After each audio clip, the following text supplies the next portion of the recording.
Yes, yes. Wait. Okay. Oh, I'm sorry. Okay. All right. Morning. Uh, in the Hindu and Buddhist traditions, reincarnation is taught in order to purify ourselves and reach the source, which every religion comes from, and all life is connected. One method of changing ourselves for the better is singing, of course. And if we sing even divine people's names, we are connecting into their oneness with this source. So, my friend here is Lalita. She and I have been singing together for 35 years. And we are going to sing bhajans for you. Bhajan is a Hindi name for hymn. Only we sing them different than the Christian or the North American way. One person will sing a line and everybody else will repeat it. So I'm going to be the leader, and after I sing a line, then you follow what Lalita's doing, and the words should be on the wall. So, but this first piece has an introduction, and I'm going to sing the introduction first.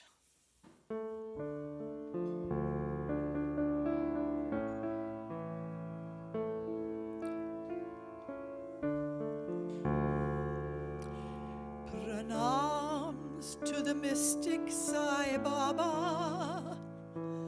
Pranams to Shirdi Sai, a fakir and a Sufi. His life became the way, revealing himself as the gods. He showed all forms are one. Pranams to the mystic Sai Baba. Pranams to Shirdi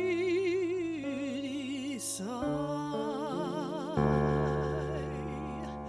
I am Rama, I am Krishna, I am Vitala, I am Datta, I am Lakshmi Narayana. I am Rama, I am Krishna, I am Vitala, I am Datta, I am Lakshmi Narayana. I am Rama, I am Krishna, I am Vitala, I am Datta, I am Lakshmi Narayana. I am Rama, I am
said the sage of Shirdi Sai Baba.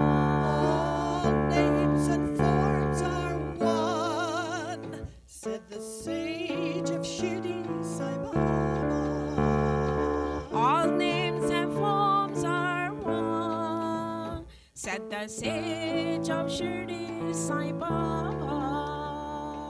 Pranams to the mystic Sai Baba.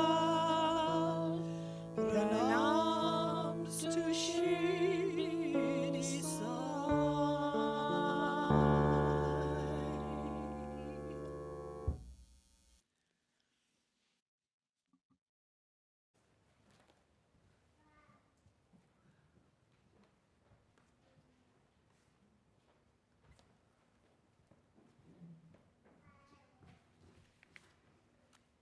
Thank you. Good morning. And welcome to the First Unitarian Church of Hamilton. My name is Mary Ellen Scanlon, and I'm this morning's service leader. So first, I want to thank today's service team, and I'll begin by acknowledging Reverend Jamie, who is speaking today, our music ministers, who you've already met, Marianne Terpstra, and our guest Lalita Kumar, and also Rachel Derry. The story for all ages will be told by Tim Versteeg. Our tech team today is Claire Miles, Cindy Carey, and John Elliott. Worship associates are Sue and Ian Johnstone. Ushing today are Agnes Cunningham and Jean Jacobs, and our greeters are Rita Mubarak and Judy Skelton. We welcome you today, whatever the circumstances of your life, in the many ways we identify as people, and in the diversity of how we love and live. In this house of faith, we are all included as we search for truth, build community, and strive to make the world a better place. So we have some announcements, of course, and the first from Joanne Tunnicliffe, who is inviting people to bring your bags of leaves to the gazebo out back so that they will be used in the garden and we can put the Carolinian gardens to bed. And thanks for help protecting our beautiful garden. The music team is pleased to invite singers of all ages and experience. So anyone with the inclination to sing is invited to join the group on Saturday, November 11th for a unique experience, circle singing with multi-instrumentalist, vocalist, and choral director Francisco Ruiz. Subsidized $15 tickets include the workshop, as well as a light supper and a mini concert. For more information, you can contact Beverly Horton, and Reverend Jamie will be in the lobby after the service with tickets, and she can take cash or cards. The Climate Action Team invites you to its first Climate Cafe next Sunday, November 12th, right after the service here in the sanctuary. Light refreshments will be provided by First Unitarian's Happy Herbivores. And we will be showing the film Eating Our Way to Extinction, which is narrated by Kate Winslet. And on Sunday, November 19th, the week after, join Blooms for Africa at 2 p.m. in the sanctuary for an afternoon of storytelling and music provided by the Burlington Storytellers Guild. And this is a fundraiser for the Stephen Lewis Foundation. There will be tea and cookies, jewelry sales, and Pat Dickinson's memoir will be available for purchase. Tickets are $15 and available from Bloom's members. And finally, for more information about these events and to register, see the church website and the weekly all-church emails.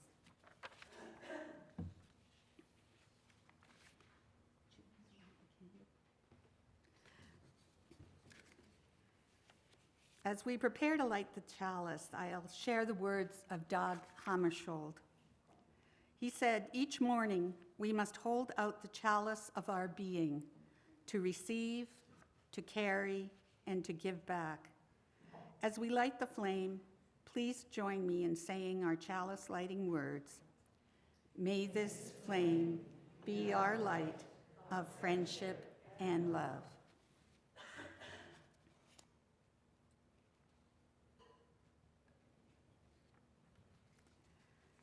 We live upon the traditional territories of the Erie, Neutral, Huron-Wendat, Haudenosaunee, and Mississaugas of the Credit. Each week, we acknowledge this and pledge to work toward truth and reconciliation in our time. On October 24th, the federal court approved a compensation agreement between the federal government and First Nations children and families who were harmed by systemic racism in the delivery of on-reserve family services. It is the largest settlement of its kind in Canada and came after a 16-year process during which the federal government was repeatedly ordered to comply with the direction of the Canadian Human Rights Tribunal. Additional funding will go toward continued reform of the programs that caused the harms. We are reminded that reconciliation takes more than apologies and truth. It takes hard work, the rightful distribution of resources, and continued diligence on the part of Indigenous people and their allies. In this reading by Susan Manker-Seal. For those who pray and those who don't. For those who believe there is some ultimate power that listens and can affect the world, and for those who believe that it is only through the power and love of our own hearts that we make a difference. We pray to ourselves, to each other, to God, Goddess, Spirit, the great mystery of the universe that is beyond our understanding as well as our naming. But within each of our hearts is a yearning for something better for ourselves, for each other, and for the world. That is our prayer. Beyond the personal prayers of our hearts, we share the collective prayers of humanity, prayers for love and justice, mercy and solace, respect, compassion, and peace. Universal prayers manifest in the values we cherish. Prayer is the seed, the guide, the vision, the direction, but our hands must work to build a better world, and our feet must walk the paths that lead to a universal, loving, respectful human community. Let us pray, and then let us begin the work once again.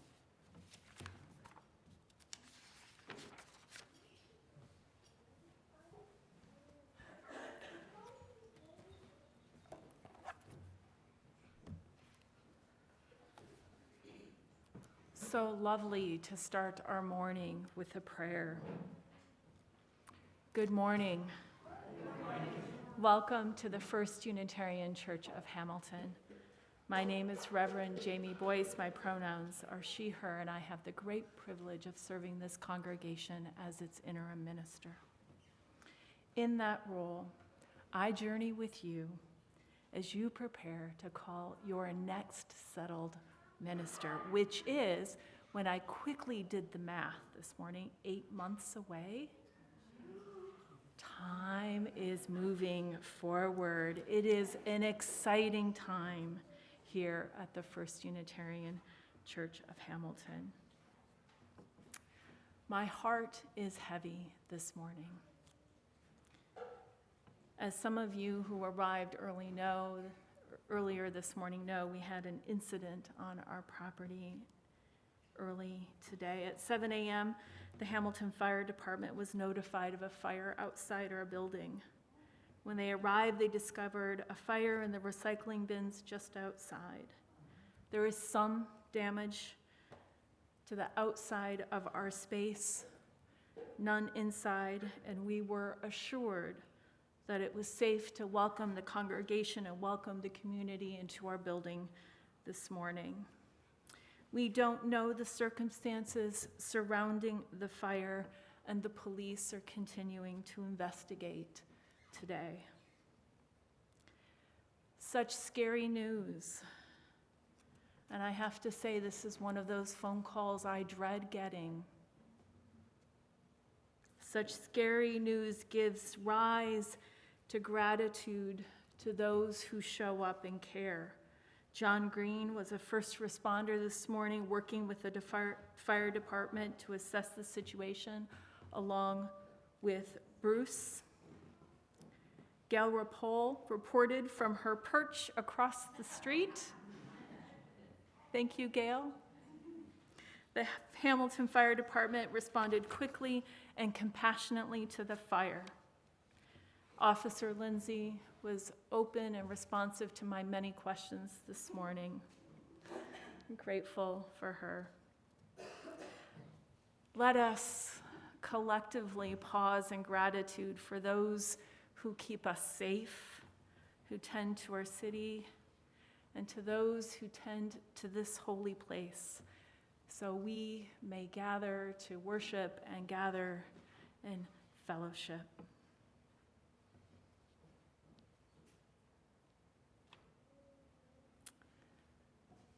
If this is your first time, or your second time, or your 20th time, or even your 100th time visiting with us today, we are glad you are here. After service this morning, you can join the visitor and congregational engagement team here in the sanctuary for a meet and greet to learn more about Unitarian Universalism and the First Unitarian Church of Hamilton.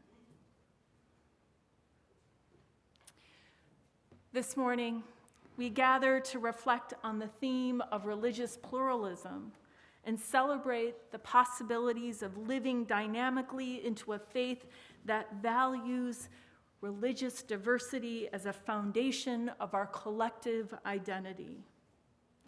It is a day to center gratitude for our living tradition, a faith that changes and grows as we bear witness to the great diversity of belief and practice among us. Let us open our hearts and minds as we gather for worship on this glorious fall day. And in that spirit, and in the spirit of a hospitality and a love that knows no bounds, I invite you to greet your neighbors, perhaps place your hand on your heart and remind each other, I'm glad you're here. And if you're joining us online, I invite you to greet each other in the chat.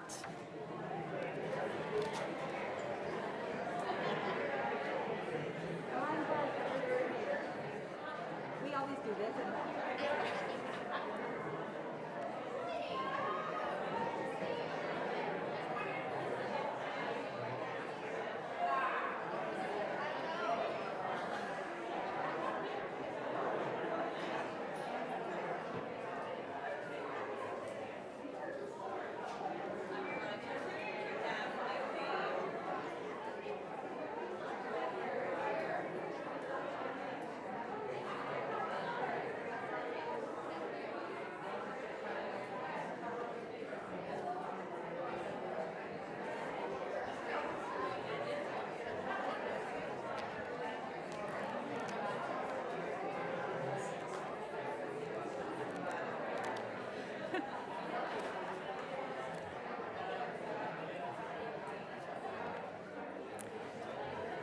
Please.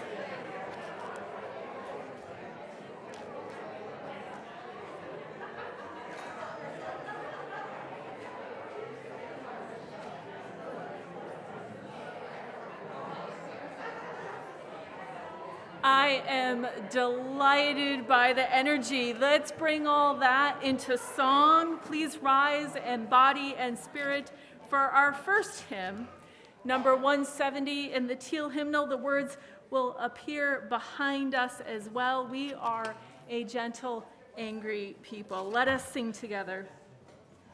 And just as we get started, there will be an extra verse at the end with some Holly Muir, and I know Jamie will Reverend Jamie will be speaking a bit more about this. She added an extra verse, which we will be singing, but the words will also be posted. This is a very familiar hymn.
going to invite President Sue Stewart-Green up for a moment, and this will be canvas, update, testimony, enthusiasm. Our canvas update, and I didn't think our canvas chair is here, but I did see Elizabeth in the building. So a quick update, and then a little bit of a testimonial why this building is important to me. And Elizabeth and I are going to be available. I guess the update is we need some more money. We have some pledges, but we need some of you folks who have pledged before to step up and pledge again. We have an exciting year ahead of us. So I'm going to tell you a little bit about my personal story. Some of you have heard this, so I'm sorry. I came to the church in February 1985. A recent divorcee with 2 sons, 2 and 5 years old. I clearly remember one Sunday in the backyard of the Aberdeen Street Church. I was worried about my energetic young sons running too wild, but I was calmed very promptly by sort of a vision. I'm not sure whether it was one or all of them, but I'm pretty sure Barb Wallace, Pat Weber, Elizabeth, and Kath McIntyre seemed to come to my rescue and calmed me very much, made me feel more welcome and very relaxed. No one at this church asked about my husband, or they even seemed to care if I had one. I was accepted probably for the first time in my life as an individual.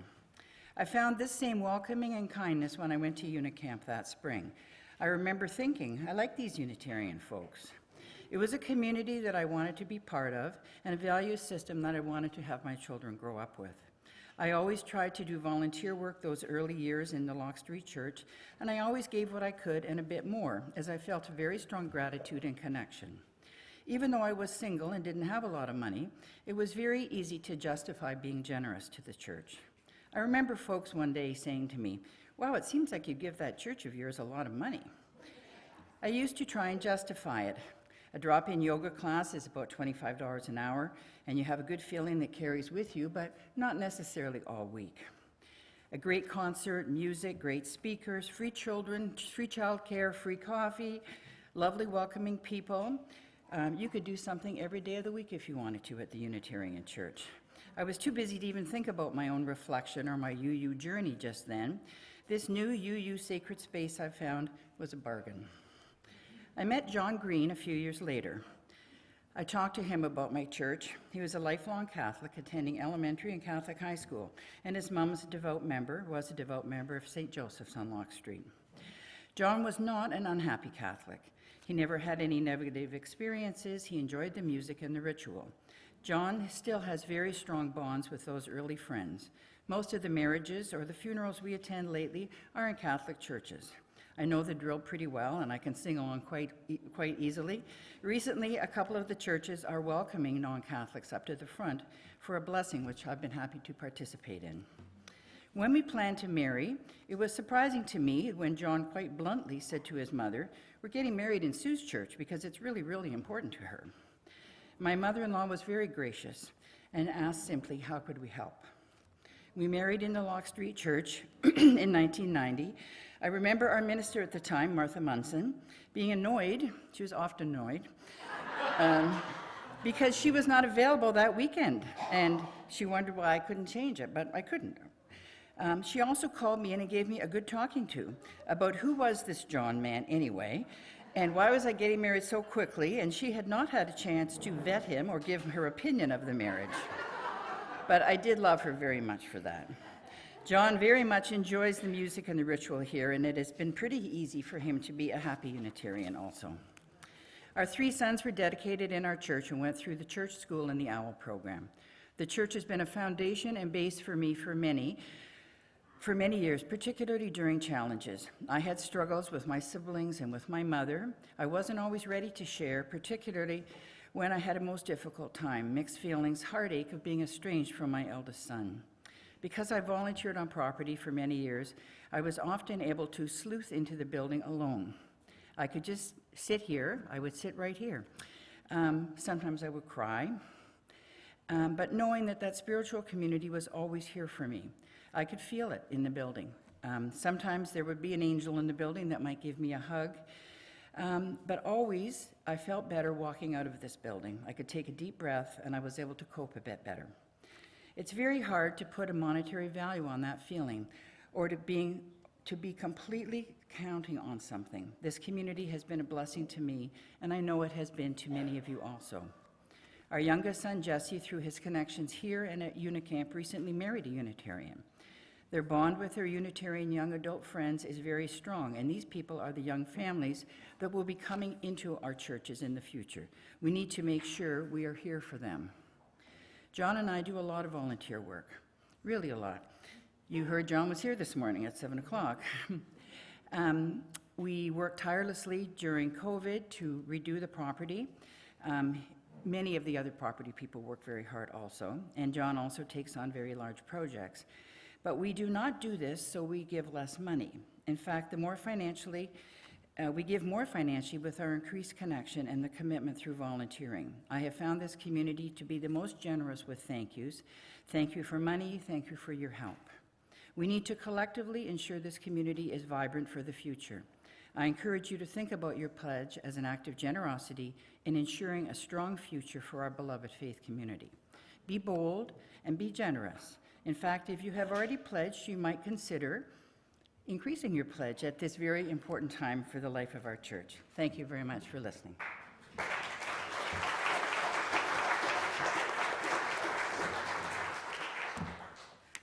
Thank you, Sue. And I just want to amplify, this is an extraordinary time in the life of this congregation. And you have heard me say throughout my time with you that it has been my great joy to serve you, to learn from you, to notice the vibrancy and dedication of this congregation to Unitarian Universalism. Your next minister is very lucky. This congregation is positioned to become a leader in our faith in the city of Hamilton as a home for progressive religion. As we continue to prepare for that future and deepen our capacity for growth, I invite you to consider how your financial commitment supports the future of this congregation.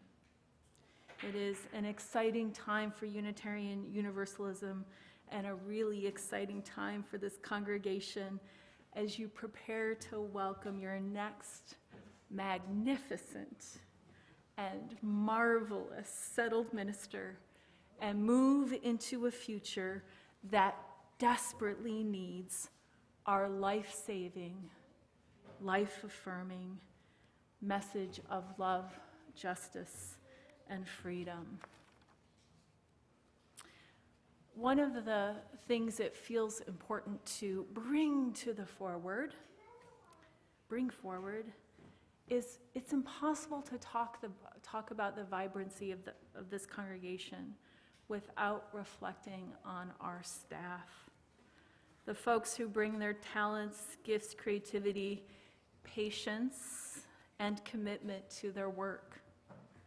It is impossible to imagine this congregation without our wonderful leaders in music ministry, Rachel Derry and Cindy Carey. It's impossible to imagine a Sunday morning without you.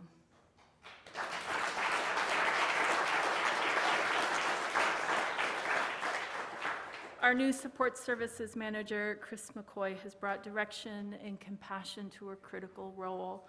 John Abrams, who works in the background and tends faithfully to our bookkeeper, is so important to make sure we are managing our finances well. Our maintenance staff keep our building clean and ready for us and the many community groups that use our space as a place for connection and gathering. And Tim, I bet you're sweating a little. Last but not least, our religious educator, Tim Versteeg, who this week is big, celebrating his 5-year anniversary as a religious educator in this congregation. Tim, thank you for your dedication, your commitment, and growing our religious education program. And of course, thank you for your patience. Tim has a large role, actually. And every Tuesday morning, I sort of come in for our weekly meeting and I say, I have an idea. And Tim very graciously pauses to listen, and we have a really good conversation about great ideas and faith formation and really our shared passion for Unitarian Universalism. Thank you, Tim. It's been a joy to work with you. We have a gift for you.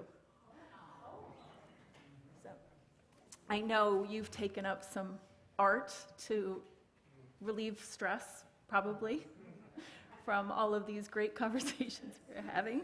But we have a gift for you, and I hope you'll come up and receive it. Thank you. This is from me and the board. Thanks very much. Good morning.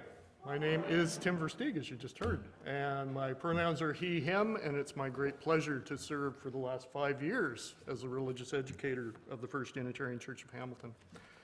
Today, following our story, we will be having our first of our monthly family worships gatherings, family chapels back in Fellowship Hall. We are all set up. We are going to be talking about the origins of our chalice, and we are also going to be folding some peace cranes, which I hope to display in here in the coming weeks.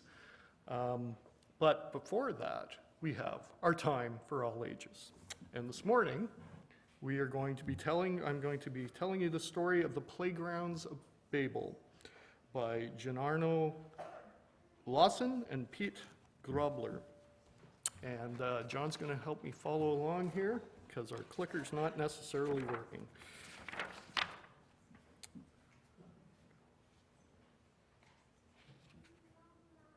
What is she saying?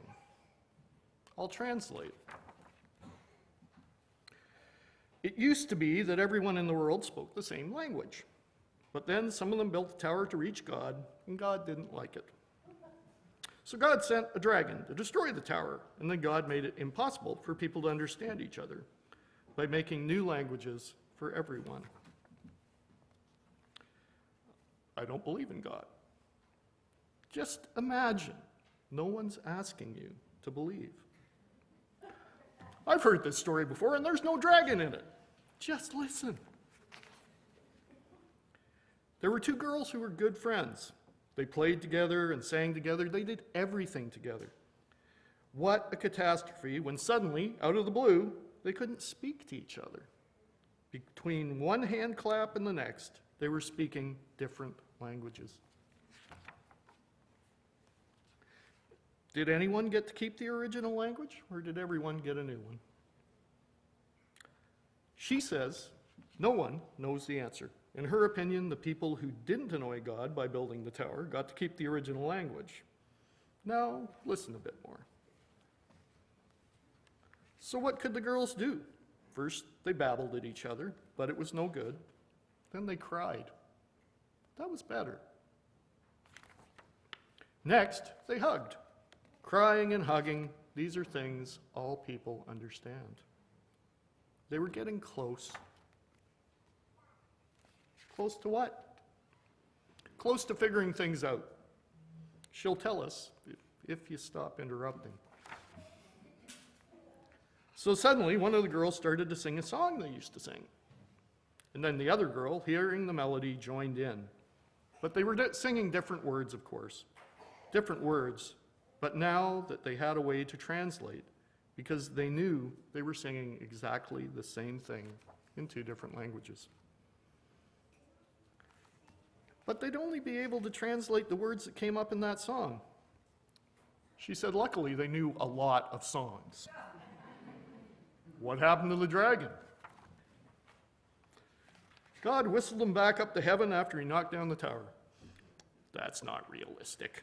He's a dragon, not a dog. None of it is realistic. It's a story, not reality.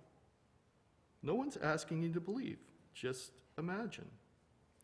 It's hard to imagine if it's not realistic. What happened next? What do you think happened next? A lot of time passed and we ended up at today. But only if the story is more than just a story. What happened to the two girls? That I can tell you. One became a dentist. The other worked in a factory that made blankets out of camel hair. They stayed close friends for the rest of their lives. That sounds realistic. I'm glad you think so. And that's the end of our story for today. So, if the children and youth and their respective adults would like to join us at the doors, we will wander back to Fellowship Hall and have our family chapel.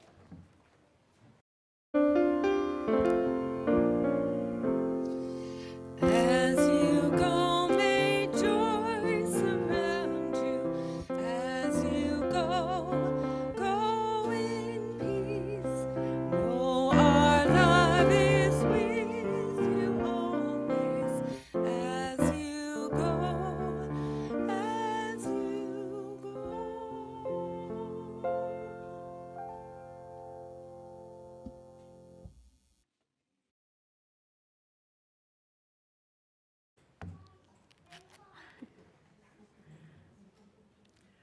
Let us enter into a time of reflection, meditation, and prayer. Perhaps resting a hand on our heart once again,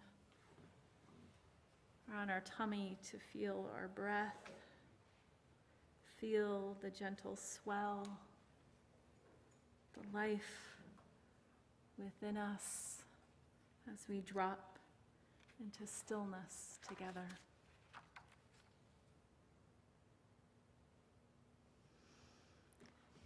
Spirit of life, Spirit of love, Holy One known by many names, we arrive to this space today holding the great complexity of life. Many of us are grieving losses, losses that are near and far away, losses that haunt and sadden us.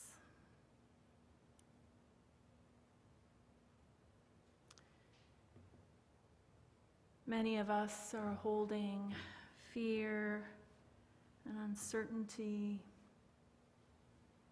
feeling the tenderness of our world crashing against the shores of our lives.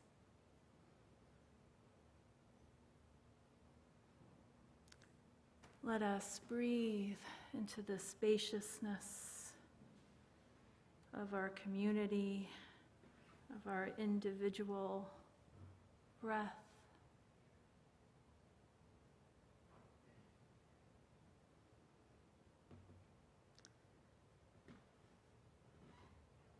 Let us hold gratitude,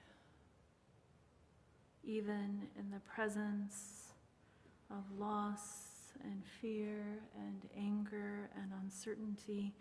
Let us find gratitude for this living tradition that breathes with us, that sustains us in community, that bears witness to a future of love, justice, freedom, and peace for all people and the earth.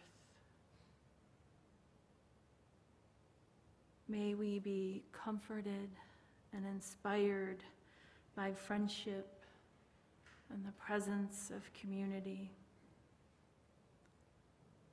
May we discover in our many different paths a common purpose, a shared commitment to a future in which all the world's people are safe.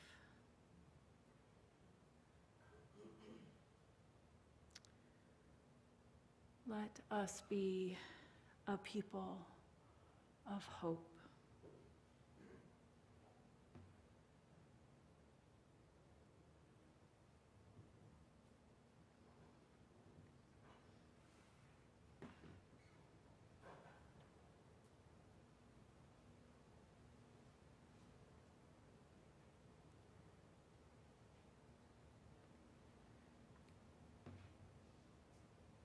May there be peace in our hearts and peace in the world.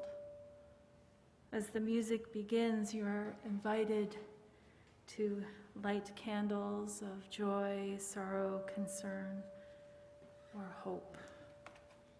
In these candles, we notice that we are never alone, and that all the lights join together as a beacon of a shared destiny.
Now is the time in our service where we share the joys and sorrows of community. If you have a joy or sorrow to share on a Sunday morning, you can visit our table lit with the red light and leave your joy or sorrow there to be read during service. You can click on the front page of our website, click on the button Joys and Sorrows, and that will come to the Sunday morning service team. I know there are joys and sorrows among us, too tender yet to share. We hold all those unspoken joys and sorrows among us in the presence of beloved community.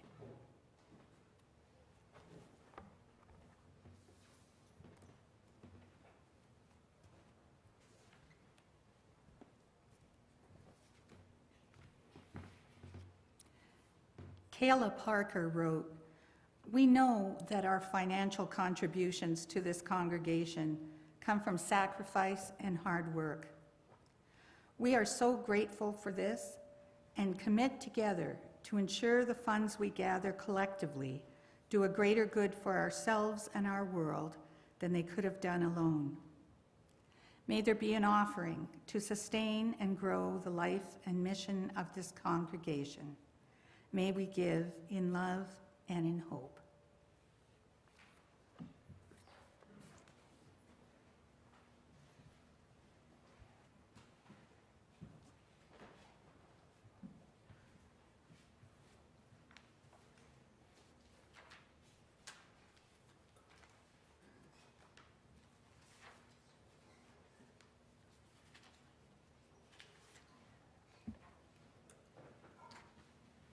This bhajan is translated directly from the Bhagavad Gita, which is one of the Hindu Bibles. And it's Lord Krishna telling Arjuna, his devotee, that he will always be with him. And it's a promise.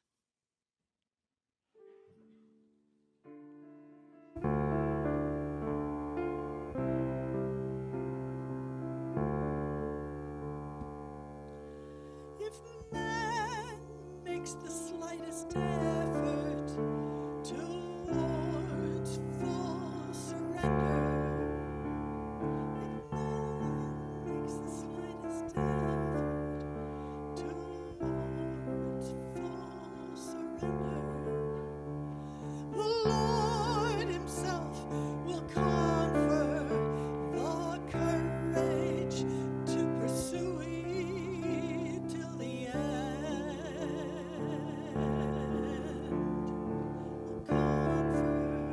Will confer the courage to pursue it till the end.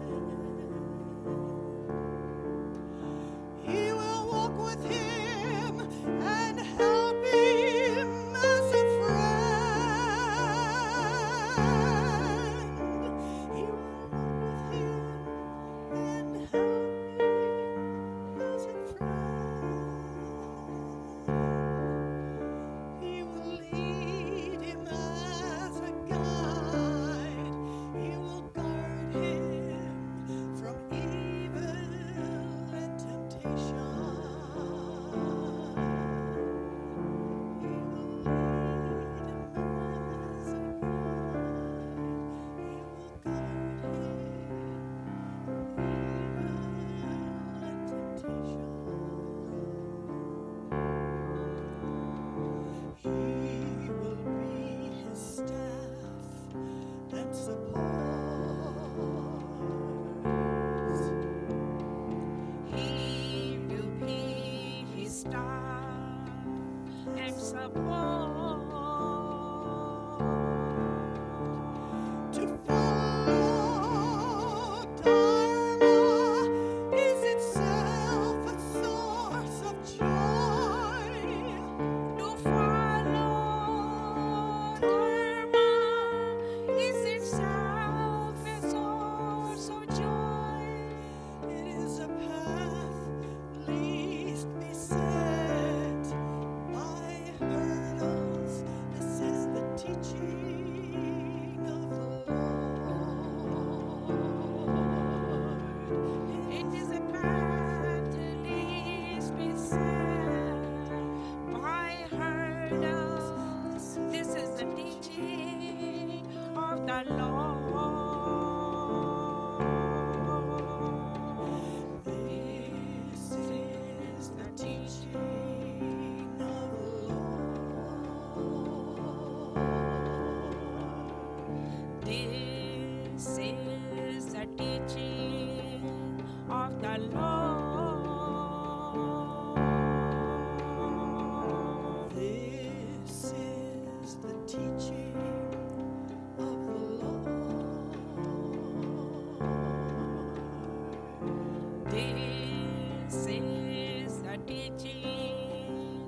of the Lord.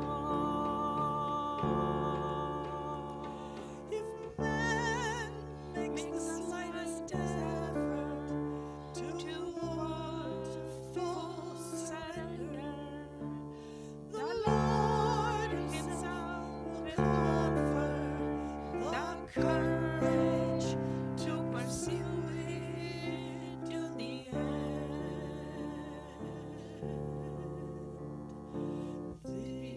This is the teaching of the Lord.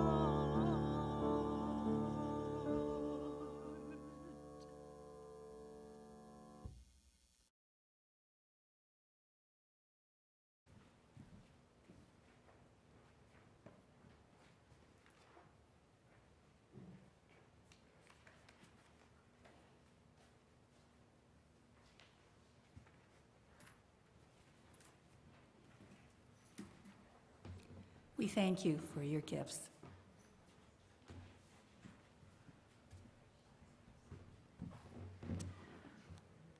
Someone once asked me what happens behind the scenes on the dais on a Sunday morning as I'm hiding behind the podium.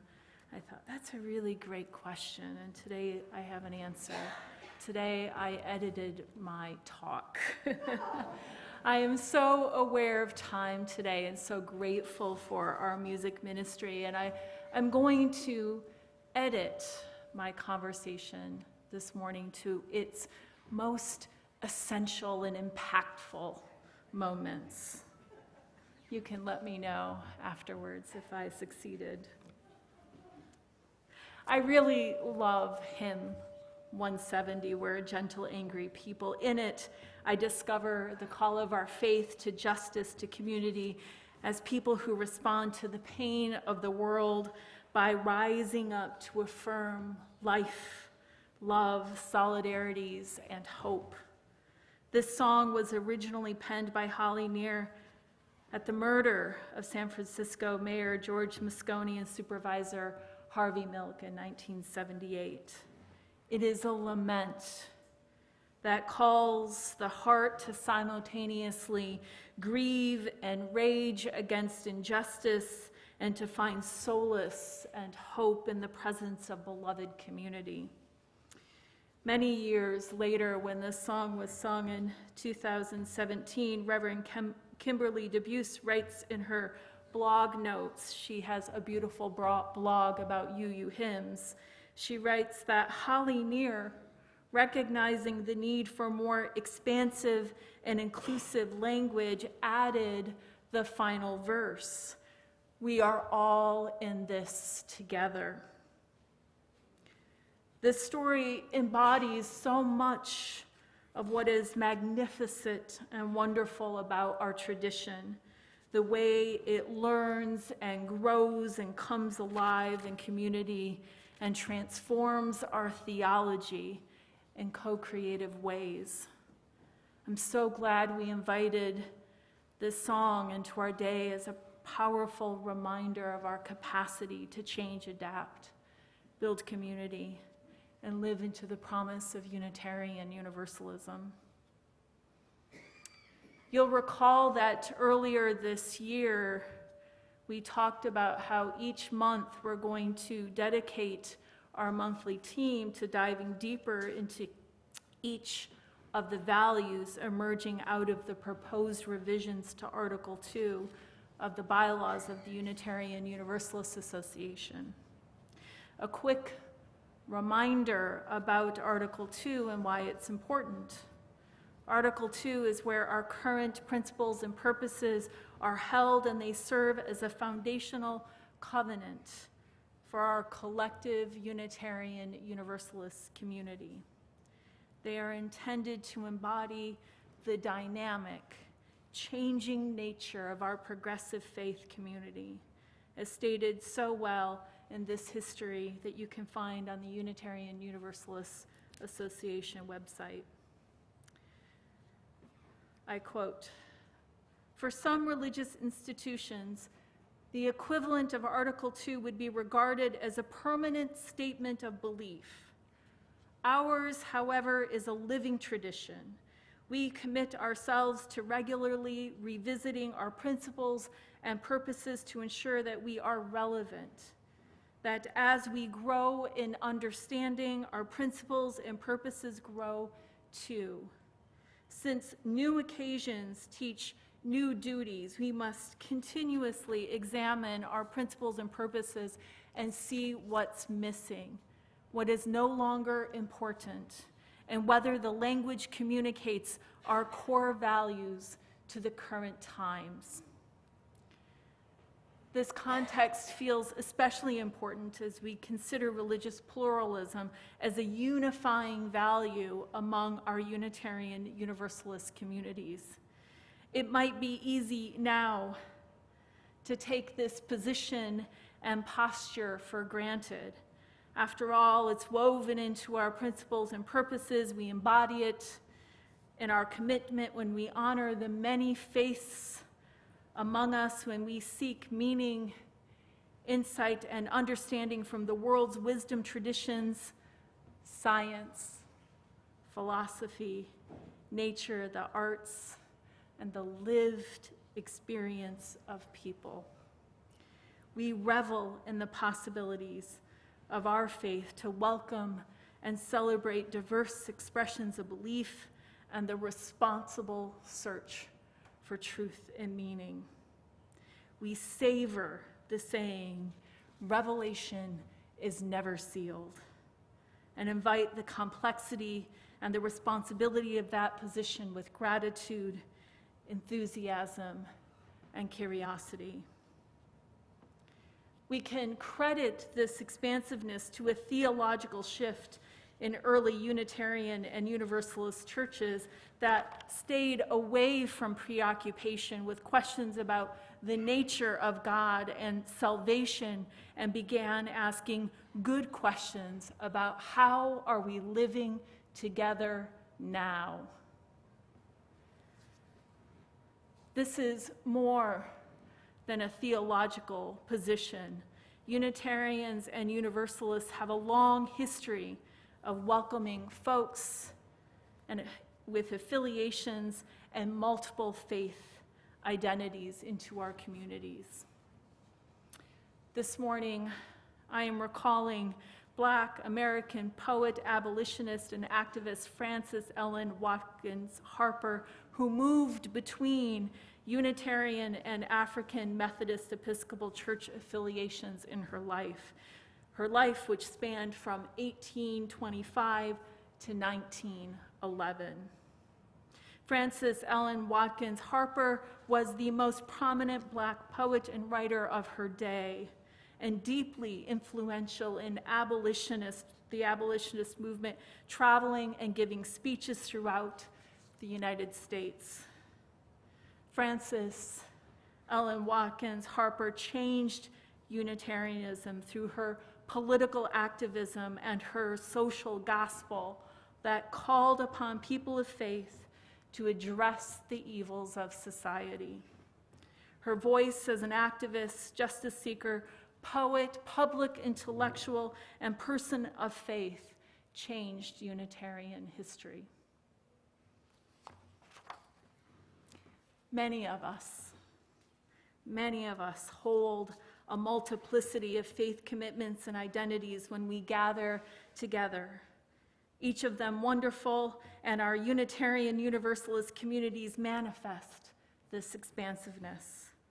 A living commitment to religious pluralism is woven throughout our Unitarian Universalist identity, and we are called upon to continue to nurture this commitment into the future with our new emergent understandings of the world and what the world needs. The publication of the Commission on Institutional Change, Drawing the Circle Wide, was a threshold moment in our faith, signaling a collective shift and a reckoning in our tradition. As written in the public history for the UUA, we are now well into the first quarter of the 21st century. Our association has grown in its understandings of systemic oppressions, such as racism, ableism, heteronormative beliefs. However, many people feel the language of Article 2 does not reflect those learnings. The board believes that we need a new Article 2, which leads us into the future.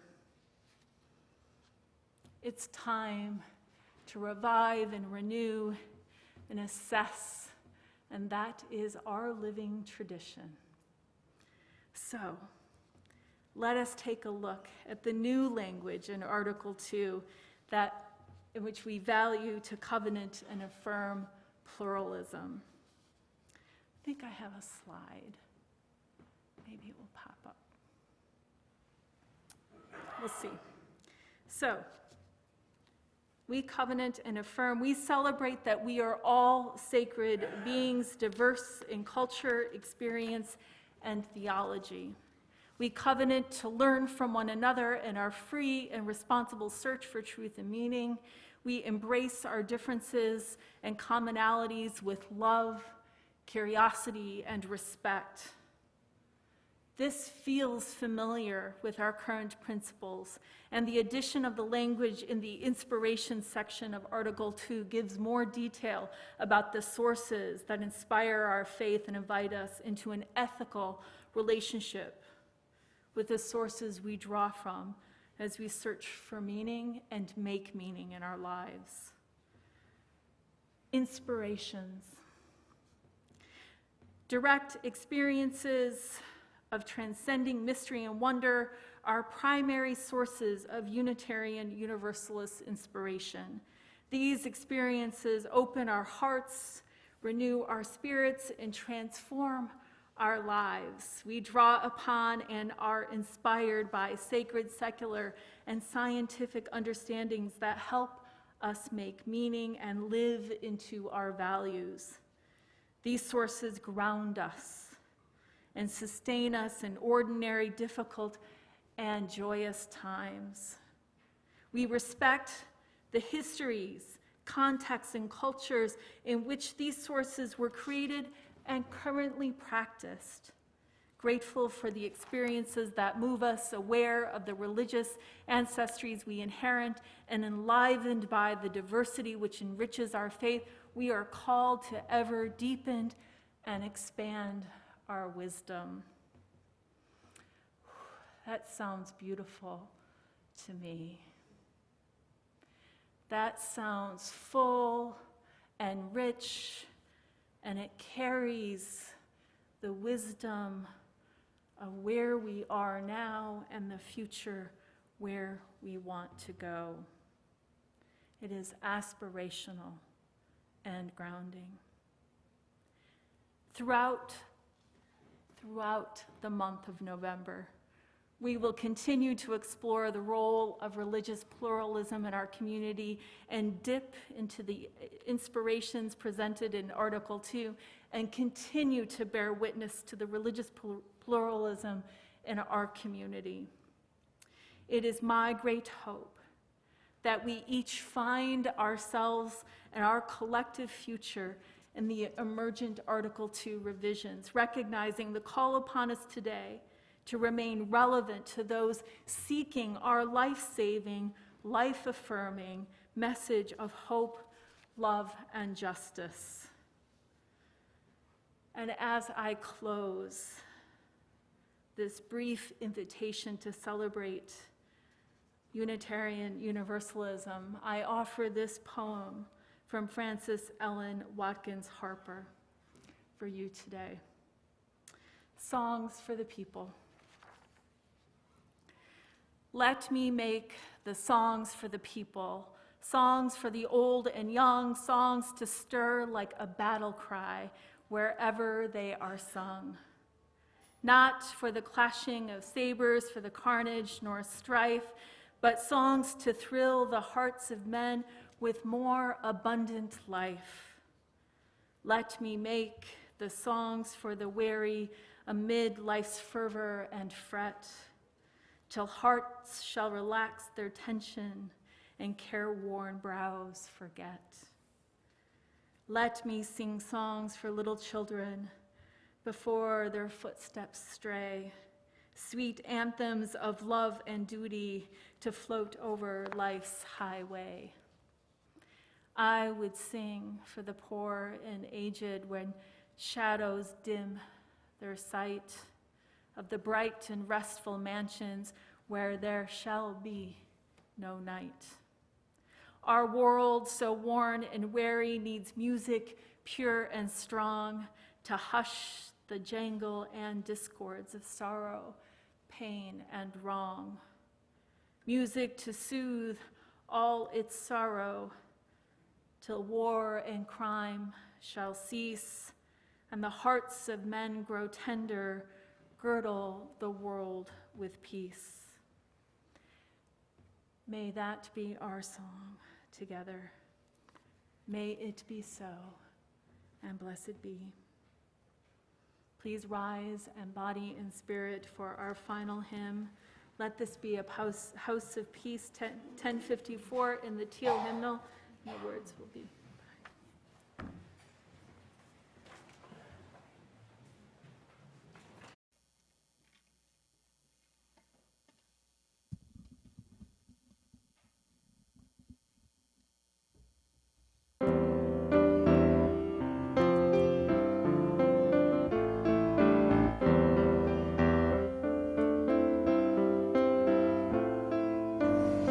Let this be a house of peace, of nature and humanity, of sorrow and elation.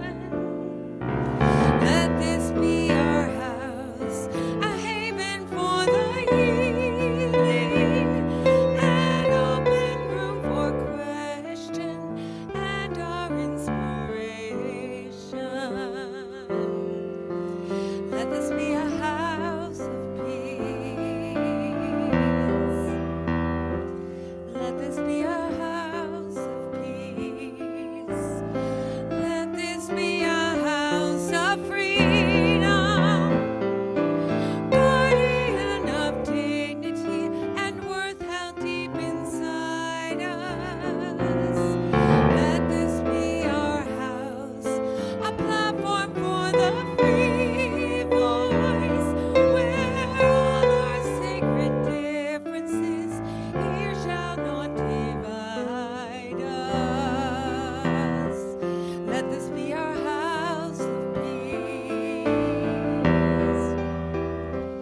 Let this be a house of peace. Let all in this house seek truth, where scientists and mystics abide in reverence here. Let this be our house, a house of our creation,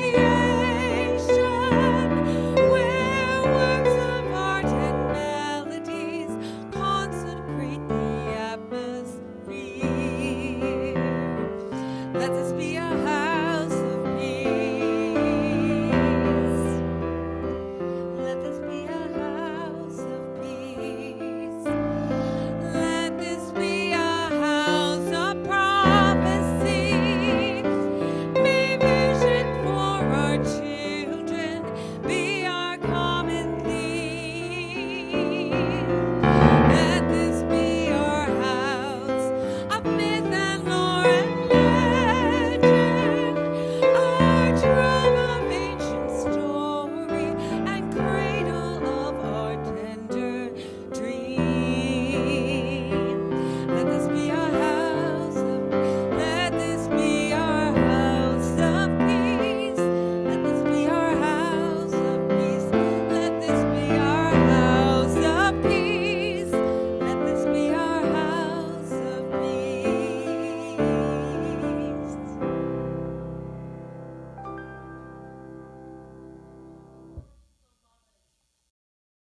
By the hope alive in our faith and the promise of a religiously pluralistic faith among us. May we remain curious, anchored in love and covenant as we journey together on the free and responsible search for truth and meaning. Let our communities today and always be places that celebrate the sacredness in each of us, the diversity of human culture and experience and theology among us. May it be so. Amen, and blessed be.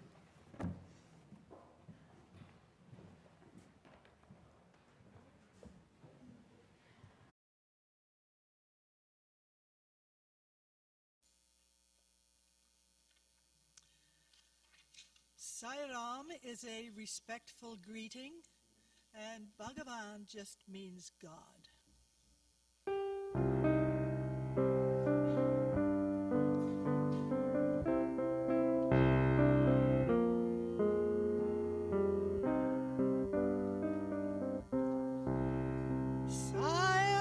Sairam Bhagavan.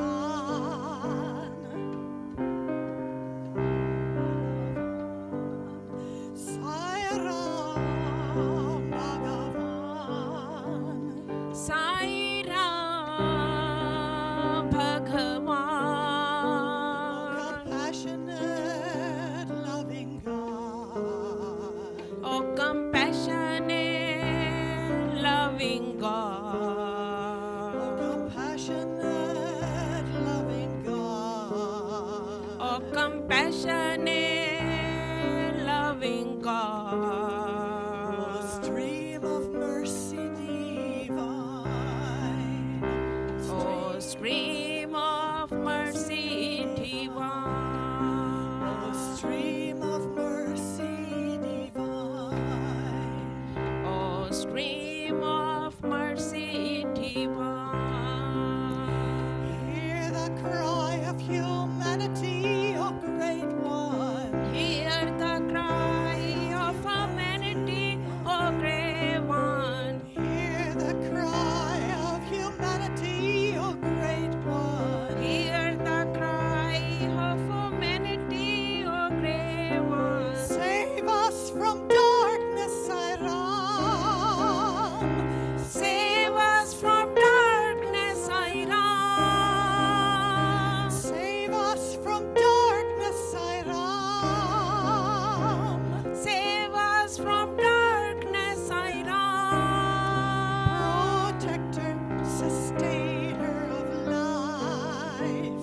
Protector, sustainer of life. Protector, sustainer of life. Protector, sustainer of life. In you we take refuge from strife. In you we take refuge from strife. In you we take refuge from strife. In you we take refuge from strife. O stream of mercy divine. Oh, stream of mercy divine. O stream of mercy divine. Oh, stream of mercy divine. Sairam Bhagavan. Sai Ram Bhagavan, Compassionate, loving God. oh compassionate,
stream of mercy divine.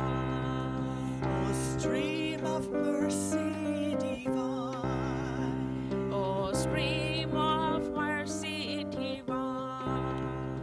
Sai Rama Bhagavan, O compassionate, loving God, O stream of mercy divine.